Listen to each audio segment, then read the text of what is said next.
Hello everyone, welcome to Bangar classes. तो आज का हमारा टॉपिक है नंबर सिस्टम का part divisibility rules.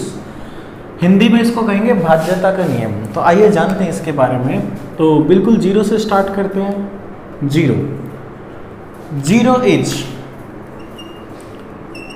Zero is divisible by all the numbers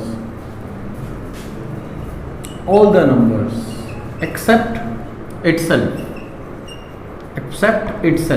कि भाई जीरो की प्रॉपर्टी क्या है। जीरो हर किसी नंबर से डिवाइड हो जाएगा अपने आप को छोड़ के। आप इसको 5 से डिवाइड करोगे, 2 से डिवाइड करोगे, 11 से डिवाइड करोगे, सबसे डिविजिबल है जीरो। उसके बाद बात करते हैं 1 की। 1 is not divisible by any number except itself। 1 की क्या प्रॉपर्टी है? 1 केवल अपने आप से डिवाइड होगा, उसके अलावा किसी भी नंबर से 1 डिवाइड नहीं हो पाएगा। उसके बाद बात करते हैं, नेक्स्ट आपके पास आएगा 2। सेम रूल वाले क्वेश्चन करते हैं। 2 तो 2 के लिए क्या प्रॉपर्टी बनेगी आपके पास? The last digit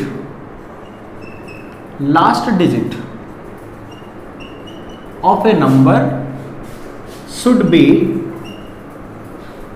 divisible by 2।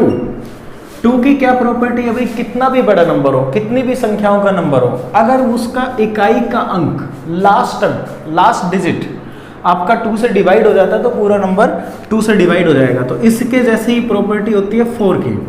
देखिए, the last 2 digits should be divisible bye 4। अगर कितनी भी संख्याओं का, कितने भी अंकों का कोई एक संख्या हो, अगर उसके लास्ट 2 डिजिट 4 से डिविजिबल है तो वो पूरा नंबर 4 से डिविजिबल हो जाएगा। इसके बाद होता भी 8। The last 3 digit should be divisible bye 8। कैसा भी नंबर हो, अगर लास्ट की 3 डिजिट्स 8 से डिविजिबल है तो वो पूरा नंबर 8 से डिवाइड हो जाएगा। इसके बाद होता है 16।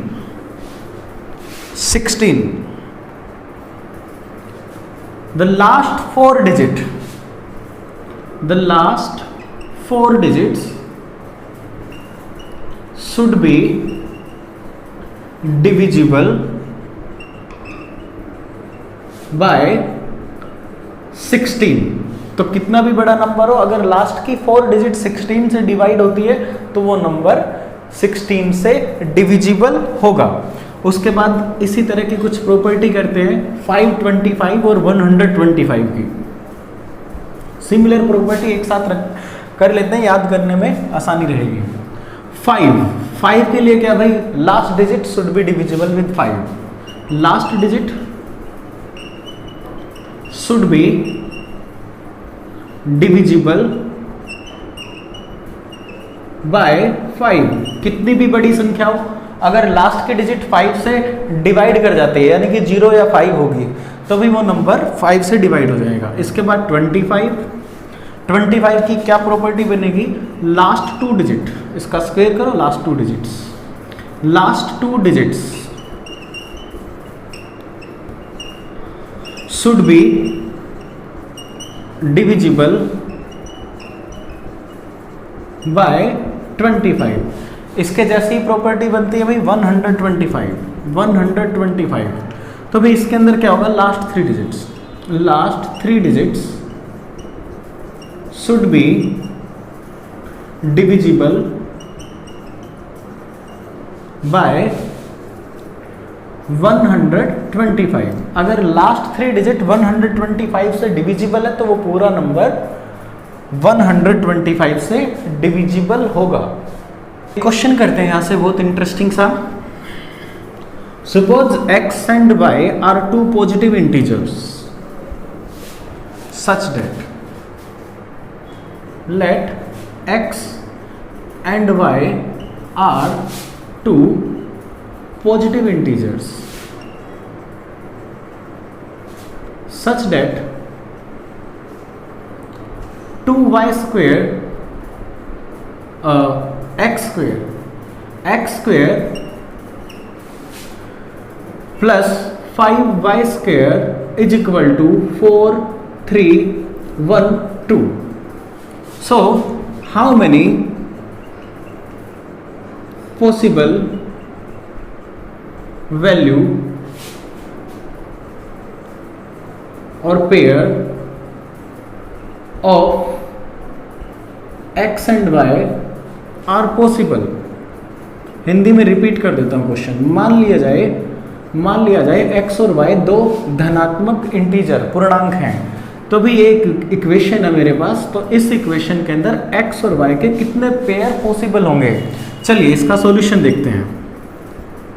देखिए एक्स स्क्वेयर किसी भी एक धनात्मक पूर्णांक पॉजिटिव इंटीजर का हमने स्क्वेयर किया, उसके बाद 5 इंटू में y पॉजिटिव इंटीजर का स्क्वेयर किया, फिर 5 के साथ मल्टीप्लाई, और इस तरह से मेरे को ध्यान देना है मेरा यूनिट डिजिट क्या आता है। यूनिट डिजिट मेरा आता है भाई 2। उसके बाद देखो x का मैंने स्क्वेयर किया और यहाँ पे y का मैंने स्क्वेयर किया और मल्टीप्लाई किया 5 के साथ। तो 5 की एक प्रॉपर्टी है, 5 के साथ अगर आप इवन नंबर का मल्टीप्लाई करोगे, इवन नंबर का, तो आपके पास आएगा 0। तो भाई यहाँ पे मैं रिजल्ट लिख देता हूँ, यहाँ पे या तो रहा होगा 0 अगर इवन नंबर रहा होगा y स्क्वेयर करने के बाद। अगर ओड रहा होगा तो भाई 5 की प्रॉपर्टी है, ओड नंबर के साथ 5 की मल्टीप्लाई करोगे तो आपके पास आएगा 5। ठीक है, और यहां से आपने यूनिट डिजिट सेटिस्फाई करना है 2। तो ऐसे कौन से नंबर यूनिट डिजिट में हो सकते हैं जब आप एक्स स्क्वेयर करोगे। तो यहाँ पे देखो भाई, यहाँ पे आप कह सकते हो 2 हो सकता है, 2 हो सकता है। यहाँ पे आपने कहा आपके पास हो सकता है भाई 7, या तो 2 हो सकता है या फिर आपके पास हो सकता है 7। अब एक बात देखिए, इसको मैं रफ कर देता हूं ऊपर वाले को।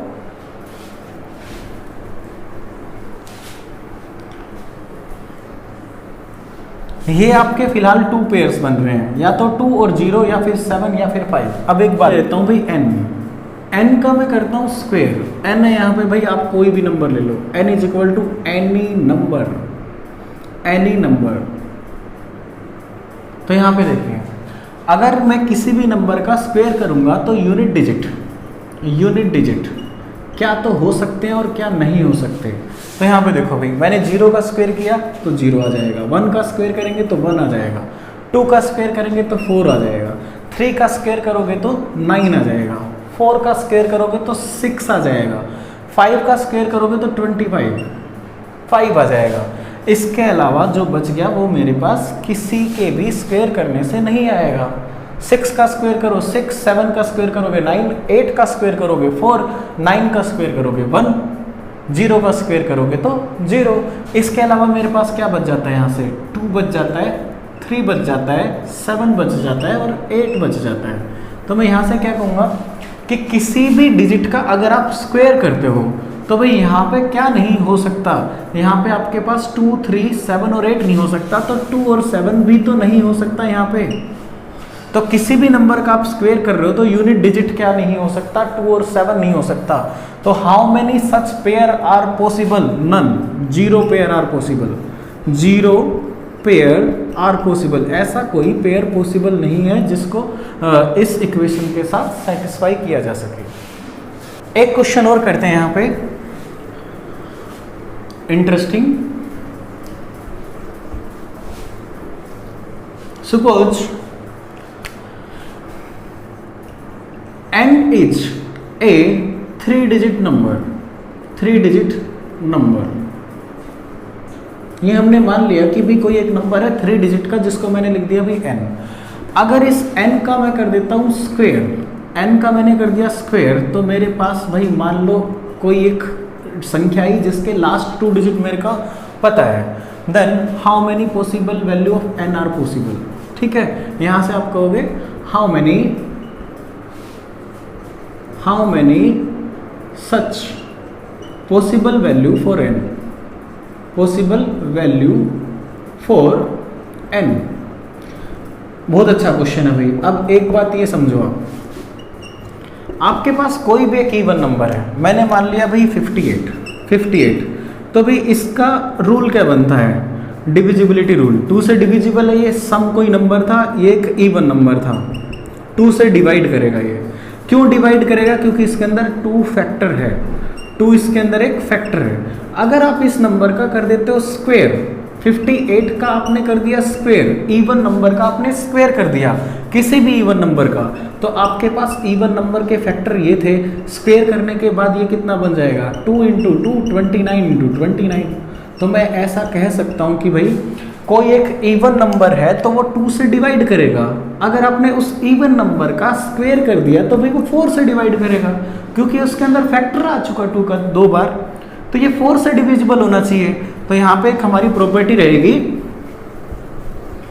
If any number n is any even number, n कोई एक इवन नंबर है मेरा, अगर मैं इसका कर देता हूं स्क्वायर, तो this must be divisible bye 4। ये भी हमने समझा कि भाई ये n स्क्वायर, n क्या है मेरा, कोई भी इवन नंबर है, अगर मैं इसका स्क्वायर करूंगा तो ये क्या होगा भाई, डिविजिबल होना चाहिए किसके साथ, 4 के साथ। क्यूब करूंगा तो भाई 8 के साथ। तो इसी तरह से देखो भाई, अब मैंने यहां से देखा, जो मैंने स्क्वायर किया था किसी नंबर का, उसके बाद मेरे पास यूनिट डिजिट आया हुआ है 4 यूनिट डिजिट मेरे पास आया हुआ है। This is my unit digit after squaring A 3 digit number n।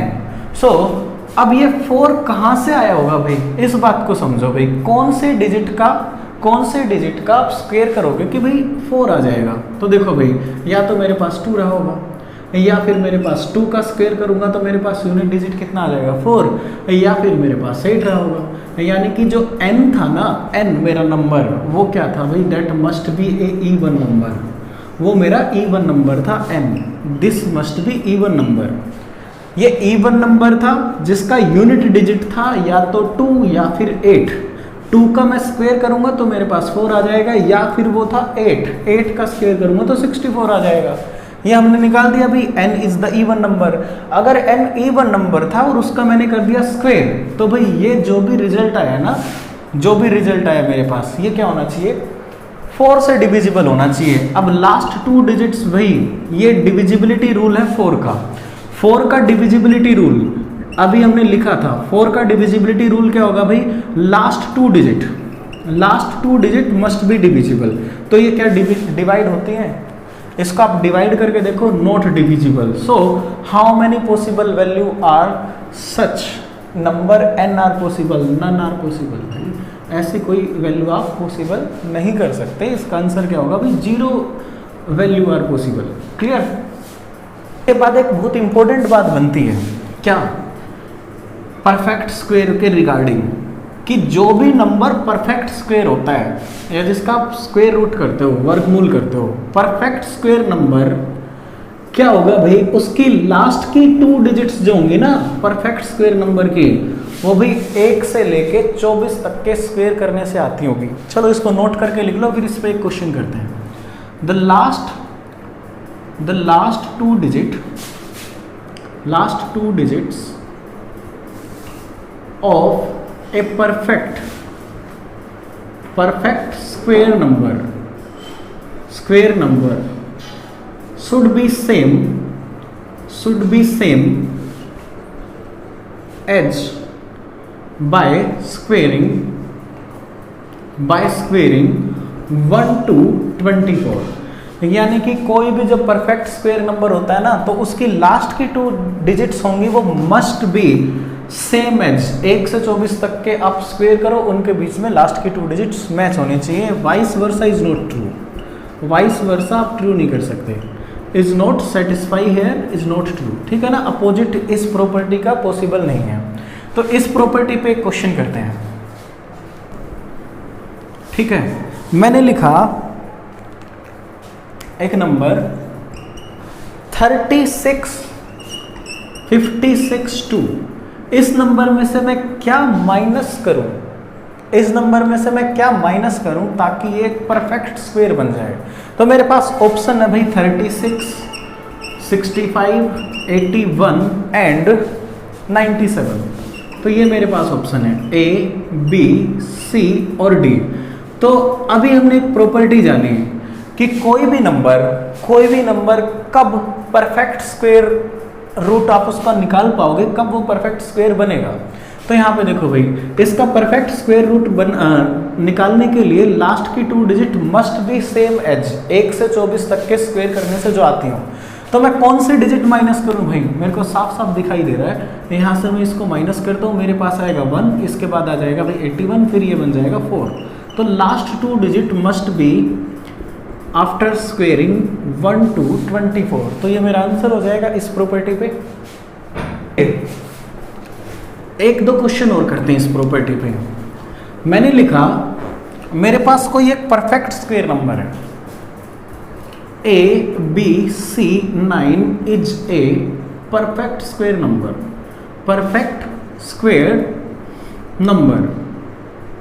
Then how many possible value for C, then how many possible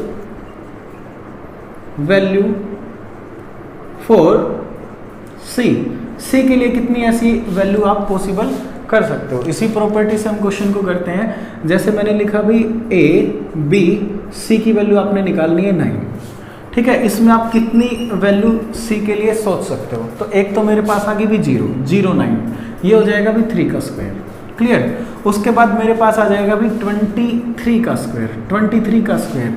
तो मेरे पास आ जाएगा यहाँ पे 2, ये बनेगा भाई 9, ये बन जाएगा मेरे पास 5, तो इससे कोई मतलब नहीं, 29। एक ये चीज़ हो जाएगी। उसके बाद आप कौन सी वैल्यू सोच पा रहे हैं, 17, 13 भी आ जाएगा। 13 का आप स्क्वायर करोगे तो आएगा 169, 169, ठीक है ना। तो यहाँ पे मेरे पास हो जाएगा भी 0 2 6। उसके बाद मेरे पास आ जाएगा 17, 17 का आप स्क्वायर करोगे तो 17 के स्क्वायर करने से मेरे पास आ जाएगा 189, 189। इसके अलावा आप क्या सोच पा रहे हो यहाँ पे।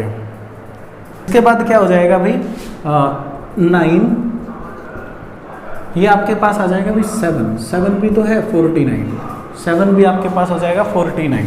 तो यहाँ पे देखो भाई ऐसे कितने नंबर हैं जिनको आप सी की जगह पे रख सकते हो। तो 0 2 6 8 एंड 4। तो मेरे पास आंसर होगा भी इस तरह से 5 possible digits are there, I can replace with C.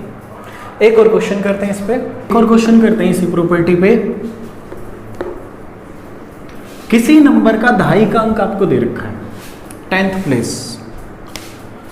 The 10th place